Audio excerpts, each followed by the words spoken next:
Halo guys, pernah nggak sih kalian ngebayangin kerjaan impian itu adalah kerjaan yang sesuai sama passion kita?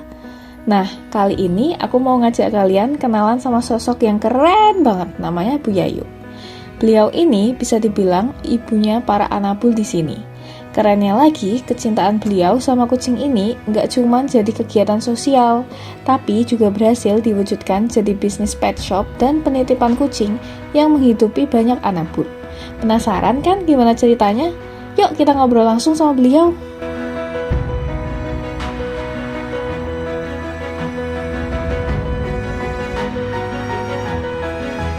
Oke. Selamat siang Bu Yayu. Selamat siang. Kenalkan saya Nita. Gimana Bu Yayu kabarnya? Alhamdulillah baik. Terima kasih ya Bu udah mau diajak ngobrol-ngobrol. Sama-sama. Baik. Kalau ngomongin kucing di Jogja, pasti banyak nih yang langsung ingat sama Bu Yayu. Kok bisa sih Bu sampai segitunya peduli dan sayang sama kucing? Awal ceritanya gimana? Awal ceritanya nggih cuma sekedar melihara Mbak, sekedar melihara seperti biasalah. Enggak yang khusus-khusus gitu, enggak cuma sekedar melihara aja, terus lama-lama suka, lama-lama sayang gitu aja. Dulu ada satu kucing atau kejadian khusus gitu nggak Bu yang buat Ibu mikir, wah aku harus lakuin sesuatu nih buat mereka? Dulu pertama kali itu saya masih ingat rescue kucing itu di stasiun Lempuyangan, di rel kereta itu kucingnya masih kecil, kurus dan bener-bener dekil gitu Mbak. Terus saya lihat pertama ngelewati rel itu, lihat terus balik lagi, terus tak bawa pulang. Tak rawat, tak bawa ke dokter dulu, terus tak rawat, alhamdulillah sampai gede. Berarti memang ditemuinnya pas masih kecil. Masih kecil, kurus gitu. Terus karena kasihan gitu kasihan, ya, aku bawa pulang. Itu pertama kali rescue kucing. Terus kita beli nama Coki waktu itu.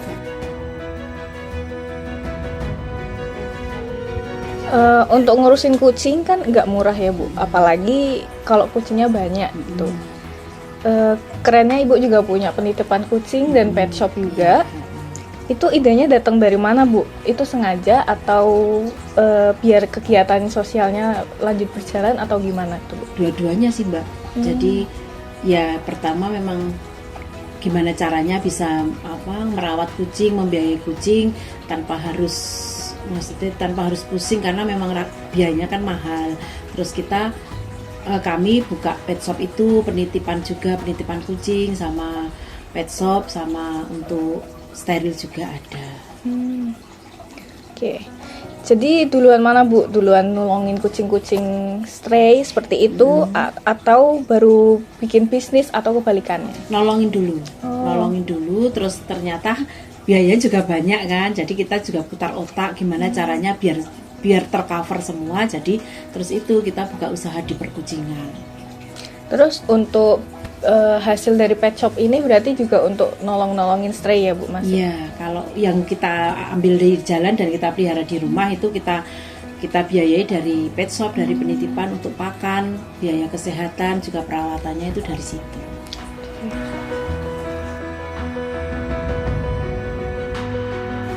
Selama ngejalanin ini semua kan pasti ada suka duka ya Bu ya. Apa sih hal yang bikin paling capek atau pusing? Mungkin pas ngurusin bisnis atau pas ada kucing yang sakit parah terus nggak ketolong gitu?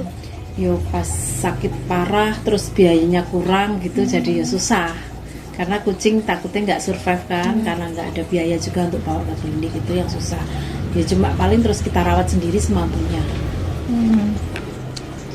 Kalau lagi capek-capeknya nih Bu, kok Ibu ngerasa kayak aduh kok kayak gini banget ya. Apa sih yang buat Ibu semangat lagi untuk terus ngejalanin ini? Kalau bukan kita nggak ada lagi yang peduli. Kalau kita nggak bergerak ya siapa lagi yang peduli sama mereka, gitu aja sih. Okay. Pasti banyak banget nih Bu pengalaman serunya, apalagi yang ngena di hati. Kira-kira ada nggak yang Ibu nggak bisa ngelupain sampai sekarang? Apa ya, banyak sih, tapi kucing yang paling berkesan itu si Momo. Momo waktu itu rescue ketabrak, terus dia ngesot, kondisinya ngesot. Lama saya rawat dari kecil sampai dewasa, dia tetap ngesot, pipis juga dibantu. Yang terkesan tuh dia manja banget, terus kalau diajak interaksi dia juga nyambung. Terus itu pas meninggalnya juga saya pas tak tinggal operasi itu, di situ mimpi ketemu Momo. Pas udah meninggal aku sampai mimpi ketemu Momo, saking dekatnya sama Momo itu. Jadi sangat terkesan karena emang udah dirawat dari kecil gitu dirawat dari kecil sampai gede, ternyata meninggal karena dia juga kesulitan pipis kan, karena pipis harus dipencet itu, ternyata meninggalnya itu karena nggak bisa pipis itu.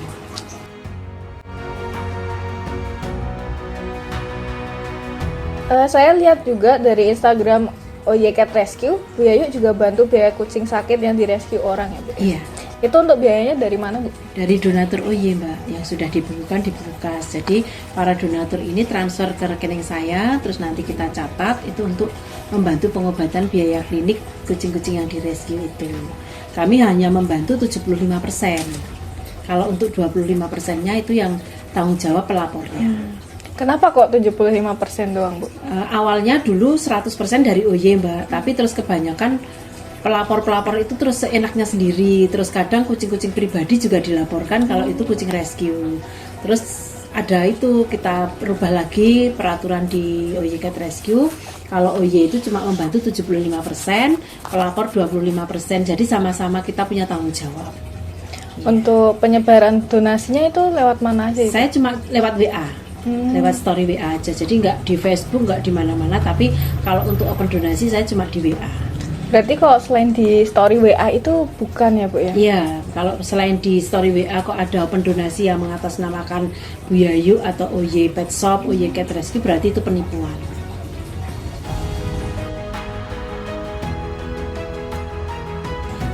Kedepannya Ibu punya mimpi apa lagi nih untuk semua kucing? Atau mungkin pet shopnya, atau untuk survive kucing-kucing gimana? Kalau untuk kedepannya ya saya berharap tetap lancar di dunia perkucingan ini, bisnis di dunia perkucingan. Terus semakin banyak orang yang peduli dengan kucing-kucing yang sakit, kucing-kucing di jalan yang membutuhkan pertolongan, itu semakin banyak orang yang peduli. Terus tidak semena-mena sama kucing, terus juga tidak banyak yang membunuh atau menjahati kucing, itu harapan saya. Apalagi kalau untuk pemerintah, saya juga berharap untuk undang-undang di penyiksaan hewan itu harus ditegakkan dengan hukuman yang setimpal biar tidak banyak kasus yang terulang. Jangan cuma minta maaf dan berakhir dengan materai publik. Nah terakhir nih Bu, buat kita yang mau yang akan nonton video ini, tapi bingung nih mau ngapain, kira-kira ada saran nggak Bu? Langkah-langkah kecil aja yang, atau mungkin langkah-langkah kecil yang bisa buat kita kayak gimana buat hewan di sekitaran kita? Untuk memelihara gitu. Iya. Ya kalau memang berniat memelihara, jangan beli kucing, jangan beli yang bagus-bagus, tapi lebih baik mengadopsi dari yang di jalanan, apalagi yang sakit. Pokoknya itu diadopsi, paling enggak juga memperbaiki kehidupan mereka, terus mengurangilah populasi di jalan, dan jangan lupa juga disteril biar tidak meledak populasinya. Oke. Gak kerasa udah ngobrolin banyak banget nih Bu, super seru dan inspiratif banget. Pokoknya terima kasih banyak ya Bu udah mau diobrolin seperti ini. Sukses terus untuk pet shop, penitipan, dan kegiatan sosialnya ya Bu. Amin, Terima kasih. Terima kasih. Gimana guys? Keren banget kan cerita Bu Ayu? Ternyata passion itu kalau dijalanin dengan serius bisa jadi sesuatu yang luar biasa ya. Nggak cuma buat diri sendiri, tapi juga buat sekitarnya. Buat kalian yang ada di Jogja, kalau butuh apa-apa untuk anabul kalian, langsung aja yuk mampir ke pet shopnya Bu Yayu, sekaligus support gerakan sosialnya. Dan buat yang terinspirasi, jangan lupa share video ini biar makin banyak yang ikutan berbuat baik. Makasih udah nonton.